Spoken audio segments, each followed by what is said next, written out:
হারাম শরীফে নামাজ পড়লে 1 ওয়াক্ত পড়লে 1 লক্ষ ওয়াক্তের নেকি হয়, তা আমি হারামেই থেকে যাই, মিনায় যাব না, ও কি নেকি পাবে না, ওর হজই হবে না?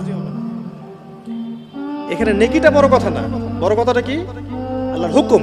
আল্লাহ পাকের হুকুমের পিছনে কি নেকি আছে এটা আমি সংখ্যা দিয়ে কাউন্ট করতে পারবো না।